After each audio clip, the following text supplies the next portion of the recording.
المشاهدون الأفاضل، طيب الله أوقاتكم أينما كنتم بكل خير، وحييكم وأقدم نشرة أخبار المساء من الفضائية الإريترية والمستهل بالعناوين. إصابة 9 مواطنين بفيروس كورونا اليوم.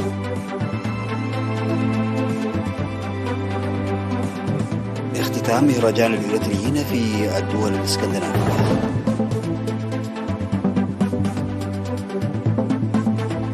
تدشين مركز تدريب المرأة في دسني.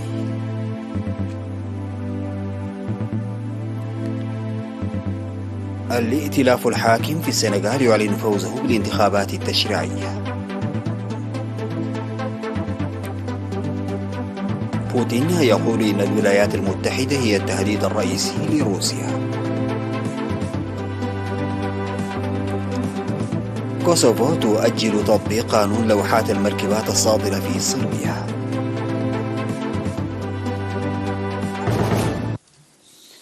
السلام عليكم ورحمة الله. أعلنت وزارة الصحة بأن الفحوصات المخبرية التي أجريت اليوم في الإقليم الأوسط أظهرت إصابة 9 مواطنين بفيروس كورونا، وكانت إصابتان من كل من عداق حموس وآخرية وستان تاوتو، وإصابة واحدة من كل من مهرام وبيت قرقيس ومندفرة.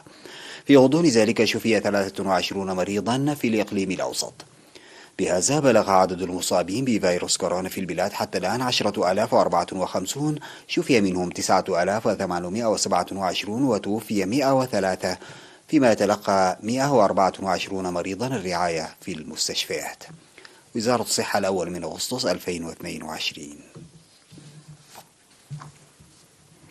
اختتم في 31 من يوليو مهرجان الإريتريين في الدول الإسكندنافية، الذي افتتح يوم 28 من يوليو في مدينة ستوكهولم السويدية.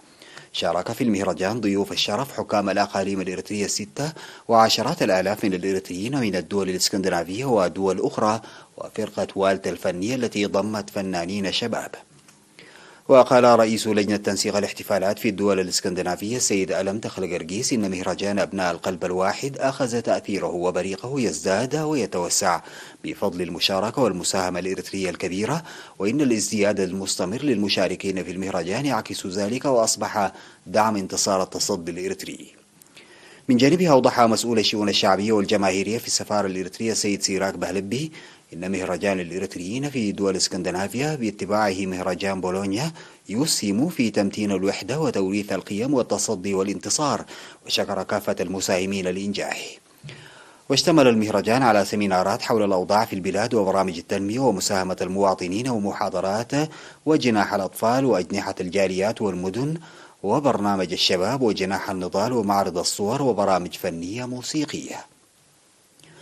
وقدم ضيف الشرف حاكم إقليم الكاشبرك السفير محمود علي حروي في السمينار الذي عقده للمشاركين في المهرجان، قال إن الشعب الإريتري وصل إلى هذه المرحلة المبشرة بتصديه لمؤامرات وجرائم المستعمرين وداعميهم وتضحياته الكبيرة لحوالي 80 سنة. وقال إن إريتريا ظلت تعمل منذ فترة طويلة للسلام والتعاون والنماء الإقليمي.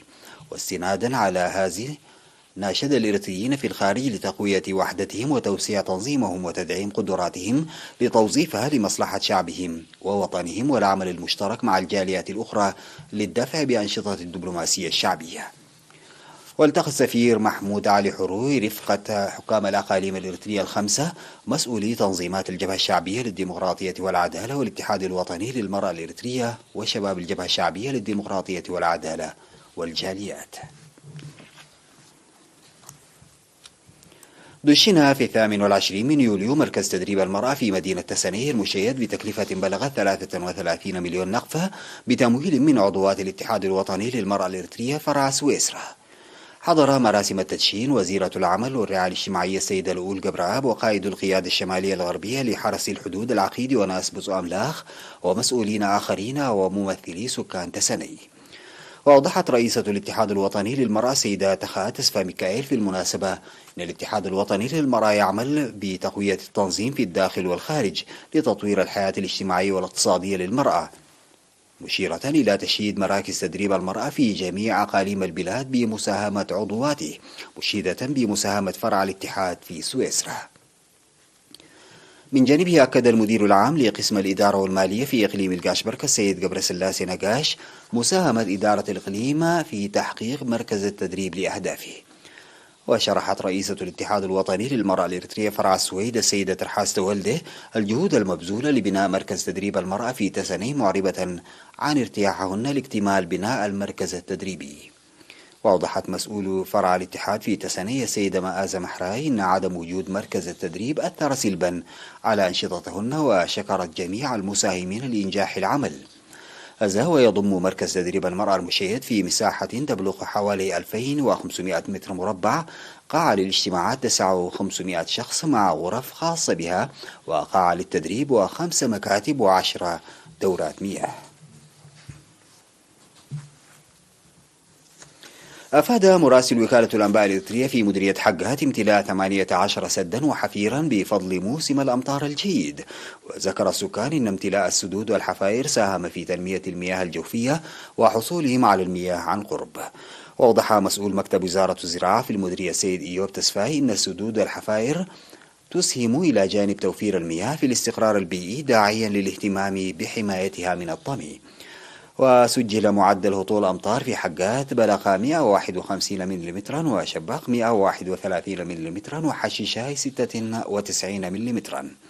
ويوجد في مديرية حقات 5 سدود و13 حفيرا. قدم عمال المؤسسات العامة في مديرية دقة بإقليم القاشبركة دعما ماليا لأسر الشهداء المحتاجة. وقدم العمال 24 ألف نقفة لأسر الشهداء المتواجدة في 10 ضواحي في المديرية. وقال مدير مديرية دقة سيد همد إيلا إن الدعم يعكس قيم التعاون والتكافل، الاحترام والاعتزاز بأسر الشهداء.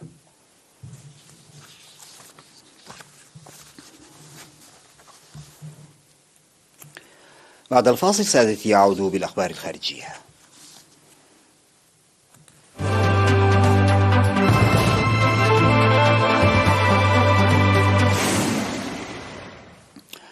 أعلن الائتلاف الحاكم في السنغال الذي يتزعمه الرئيس ماكي سال فوزه في 30 دائرة إدارية من أصل 46 في البلاد، ما يمنحه أغلبية ضئيلة في البرلمان بعد الانتخابات التشريعية التي أجريت الأحد. وذكرت قناة إخبارية أن رئيسة الوزراء السابقة أميناتا توري التي قادت قائمة الائتلاف الحاكم في الانتخابات التشريعية أعلنت النتائج الجزئية عبر التلفزيون الوطني من مقر الحزب. وكان الناخبون في السنغال قد توجهوا إلى صناديق الاقتراع لانتخاب برلمان جديد مكون من 165 نائبا، بينهم 15 نائبا يمثلون السنغاليين في الخارج لولاية مدتها 5 سنوات. وتنافس في الانتخابات 8 لوائح بعضها تابع لتحالفات رئيسة في البلاد، أبرزها معا للوصول إلى المأمول، وهي الكتلة الرئيسة الداعمة لنظام الرئيس ماكي سال.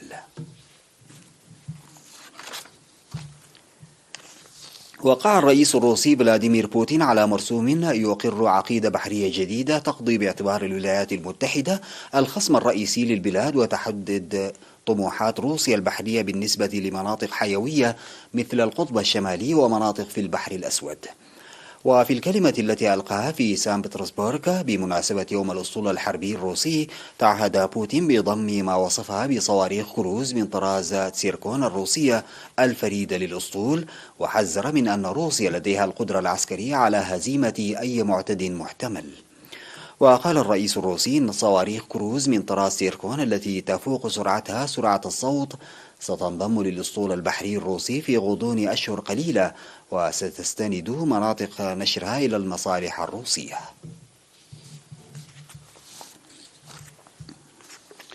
تصاعد التوتر على الحدود بين صربيا وكوسوفو، حيث أكدت الشرطة الكوسوفية تعرضها لإطلاق النار في شمال البلاد خلال إقامتها حواجز على الطرق المؤدية إلى صربيا احتجاجا على سياسة الحكومة الحدودية.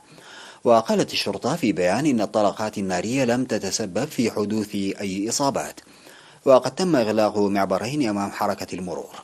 وأفادت وسائل إعلام أن المئات من صربي كوسوفو حشدوا شاحنات وصهاريج ومركبات ثقيلة على الطرق المؤدية نحو معبري يارينيه وبرنياك. وقررت حكومة كوسوفو أنه اعتبارا من الأول من أغسطس يتعين على جميع مواطني صربيا الحصول على وثيقة إضافية على الحدود لمنحهم الإذن بالدخول. لكن في أعقاب التوتر الذي ساد والمشاورات مع سفراء الاتحاد الأوروبي والولايات المتحدة، قالت الحكومة إنها ستؤجل خطتها لمدة شهر على أن تبدأ في التنفيذ في الأول من سبتمبر. قال حاكم ولاية كنتاكي الأمريكية إن عدد القتلى جراء الفيضانات المدمرة في كنتاكي وصل إلى 26، ومن المتوقع أن يرتفع أكثر فيما واصل رجال الإنقاذ والسكان البحث عن ناجين. وتسببت الأمطار الغزيرة في وقت سابق من هذا الأسبوع في فيضانات مفاجئة غير مسبوقة في 13 مقاطعة شرقي كنتاكي، وهطلت أمطار غزيرة على شرق الولاية الريفية مما حول بعض الطرق أنهارا وأجبر السكان على اللجوء إلى أسطح منازلهم وانتظار المساعدة. وأعلن الرئيس الأمريكي جو بايدن حالة كارثة طبيعية وأرسل تعزيزات فيدرالية لدعم المناطق المتضررة من العواصف والفيضانات والانهيارات الأرضية وانزلاقات التربة. وتعتبر هذه الفيضانات بالولايات المتحدة الأحدث في سلسلة من الأحداث المناخية القاسية التي يقول العلماء إنها علامة لا لبس فيها على تغير المناخ. ختام هذه النشرة سيداتي وسادتي تذكير بالعناوين. إصابة 9 مواطنين بفيروس كورونا اليوم. اختتام مهرجان الإريتريين في الدول الإسكندنافية.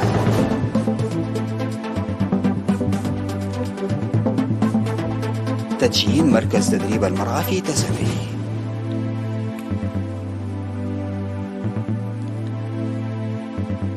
الائتلاف الحاكم في السنغال يعلن فوزه بالانتخابات التشريعية. بوتين يقول إن الولايات المتحدة هي التهديد الرئيسي لروسيا. كوسوفو تؤجل تطبيق قانون لوحات المركبات الصادرة في صربيا.